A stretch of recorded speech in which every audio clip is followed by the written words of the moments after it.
पर अजीत दादा तो बहुत फक्र के साथ कह रहे थे कि ये, और अभी कह रहे हैं इन्हीं चुनावों में, आपने भी सुना है, ऐसा हो नहीं सकता कि देवेंद्र फडणवीस इस बात को ना सुने, तो वो ये कह रहे हैं कि देखिए यही लोग मुझ पर घोटाले का आरोप लगाते थे, अब हूं ना इन लोगों के साथ में यहाँ पर। तो ऐसे में अब आप क्या जवाब देंगे उनको? क्योंकि ये तो मैं इसलिए जवाब नहीं दे रहा हूं कि इस चुनाव में मैंने घोषणा की कि मेरे साथी जहां मेरे खिलाफ लड़ रहे हैं, मेरी फ्रेंडली फाइट है, मैं उनके खिलाफ नहीं बोलूँगा।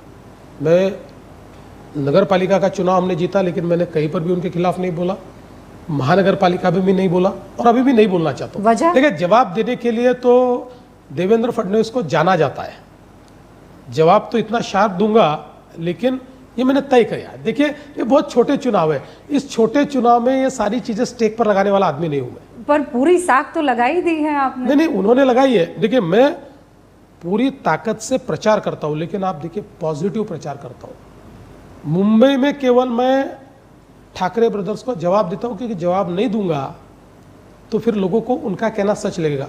मुंबई के बाहर 27-26 महानगर पालिका में कहीं पर भी गया, मैंने अपने साथियों के खिलाफ भी नहीं बोला और अपोजिशन के खिलाफ भी नहीं बोला। मैं केवल डेवलपमेंट की बात करता हूं।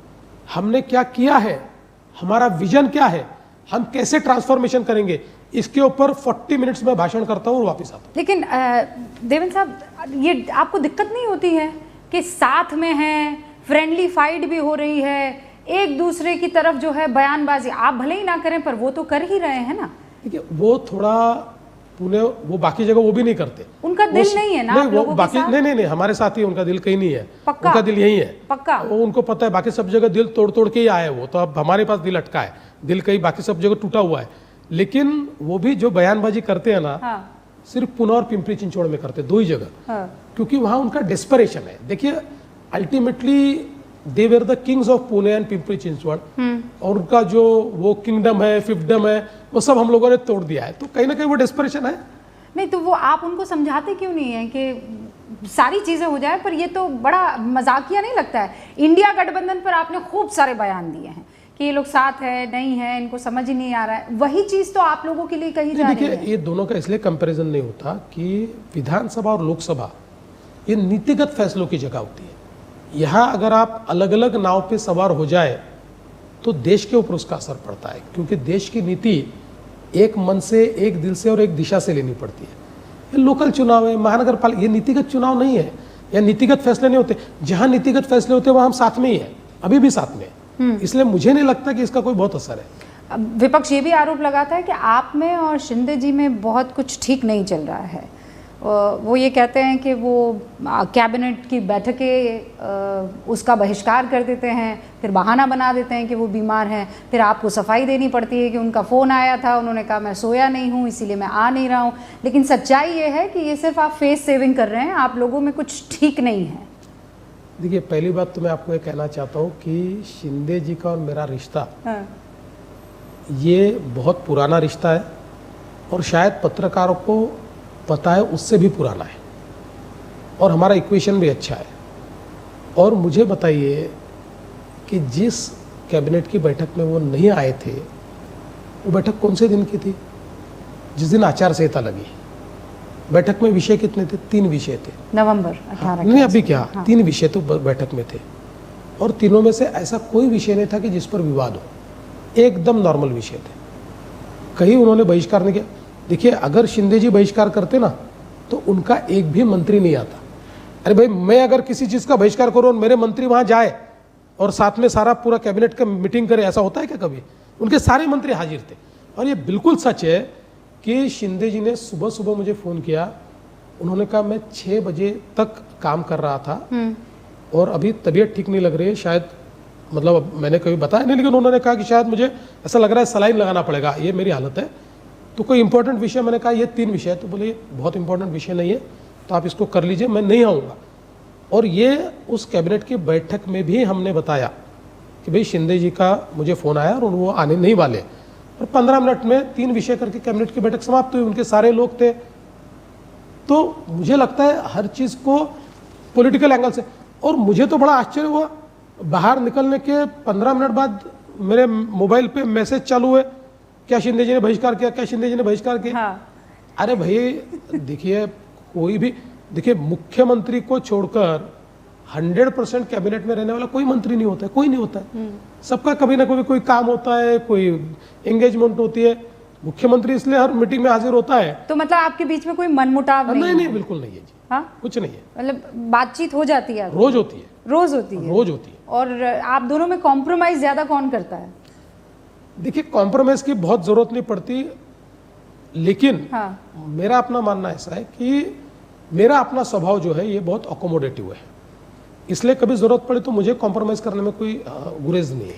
अच्छा, आप दोनों की तो आइडियोलॉजी मिलती है, दोनों पार्टियों की, लेकिन ये अजीत दादा के साथ नहीं है। उनकी आइडियोलॉजी आपके संग कम मैच खाती है। बिल्कुल। कैसे संभाल रहे हैं आप?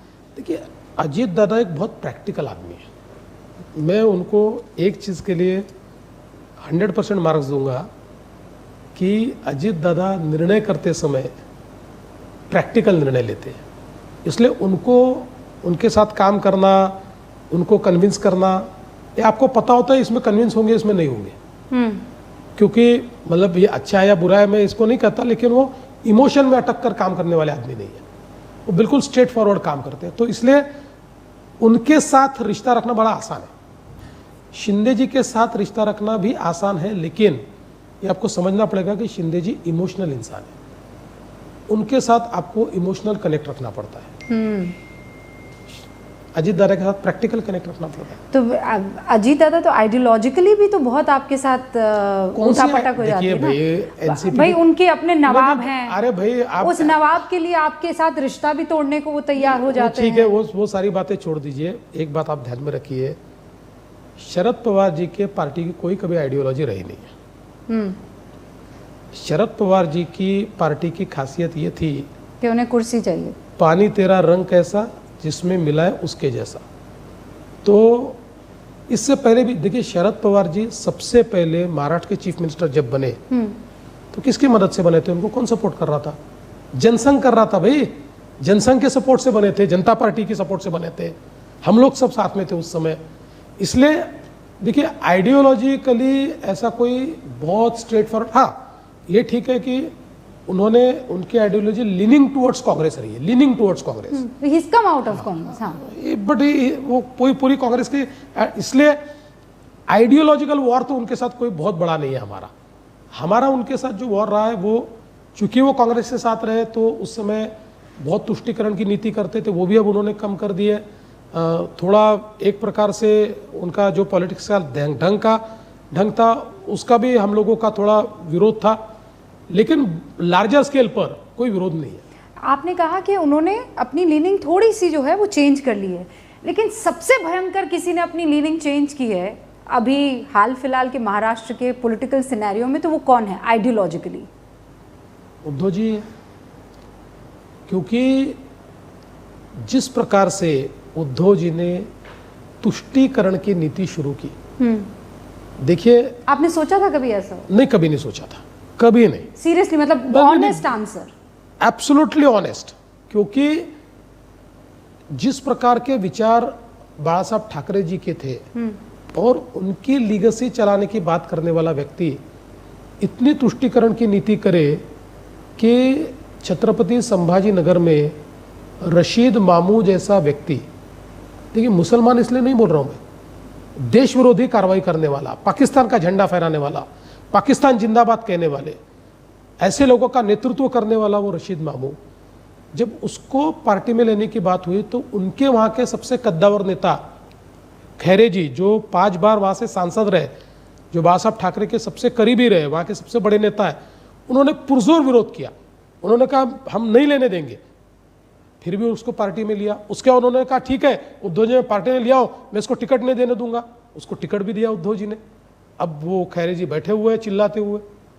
तो ये जो उनमें परिवर्तन आया हुआ है, जब हमने लोकसभा के चुनाव के समय उनकी रैलीज में मुंबई बम विस्फोट से संबंधित लोग प्रचार करते हुए देखे, उनकी एक रैली में पाकिस्तान का झंडा फहराया गया, तो मुझे ऐसा लगता है कि अब इससे बदला हुआ राजनेता दूसरा कोई नहीं है। पर आपने भी तो उनका दिल ऐसा तोड़ा कि वो नहीं है, वो इंतकाम देखेगी वाली स्थिति आ गई थी। तो हो सकता दिल है ऐसा किसी ने मेरा तोड़ा, हाँ। बर्बादी की तरफ मुझे छोड़ा, ऐसा कुछ नहीं किया हमने। उन्होंने बर्बादी अपनी, या बर्बाद तो मैं नहीं कहूंगा, लेकिन ये जो उनकी अवस्था आई है उन्होंने खुद खरीदी हुई है।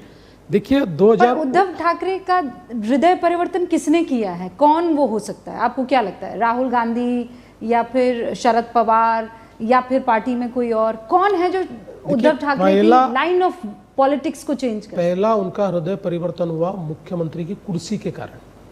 व्यक्ति ने नहीं किया, कुर्सी ने उनका हृदय परिवर्तन किया। उस कुर्सी के लिए वो कॉम्प्रोमाइज करना उन्होंने शुरू कर दिया, और एक बार लत लग जाती है तो फिर उसमें से बाहर निकलना कठिन हो जाता है। लत लग गई। तो अभी आपको लगता है ये रिश्ता कायम रहेगा या फिर उनका दिल आपकी तरफ है? नहीं, मुझे लगता नहीं। और हमारा भी दिल बहुत दुखा है।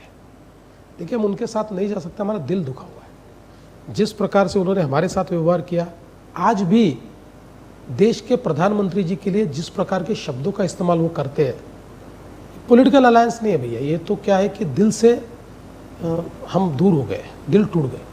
नहीं तो ये आप कह रहे हैं कि now it is never going to happen? मुझे नहीं लगता। नेवर? नेवर। पर आपने जब भी नेवर कहा है वो पक्का हुआ है। नहीं, ये तो आपने जो बात कही ये निश्चित रूप से कई बार हुआ है। इसलिए 2019 के बाद आपने कहा मैं सरकार नहीं, का हिस्सा नहीं रहूंगा। देखिए मैं आपको बता रहा हूँ कि 2019 के बाद आपने कहा एनसीपी के साथ कभी नहीं जाऊंगा। आपकी बात को मैं यहाँ परिभाषित करता हूँ।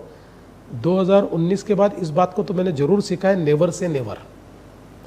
क्योंकि जिस प्रकार की परिस्थितियां आई और जो परिस्थितियां बनी, हाँ। कई चीजें जो मुझे लगता था कि कभी हो नहीं सकती वो चीजें हुई। लेकिन फिर भी मैं ये कहता हूं कि मुझे नहीं लगता जिस प्रकार से हमारे दिल दुखे हैं, मुझे नहीं लगता। और देखिए ये परिस्थितियां कब बदल सकती है? तब बदल सकती थी कि अगर वो रियलाइजेशन करे, अपनी गलतियों को समझे। वो उल्टा अभी भी प्रधानमंत्री के खिलाफ अभद्र भाषा का प्रयोग करते, तो हम नहीं जा सकते। नहीं ना। और दोनों भाई आ जाए और कहे कि अब आप सब भूल जाइए, अब हिंदू एकता के लिए हम सब के सब साथ आ रहे हैं। देखिए इतने हाइपोथेटिकल चीज़ों पर पॉलिटिक्स में बोला नहीं जाता।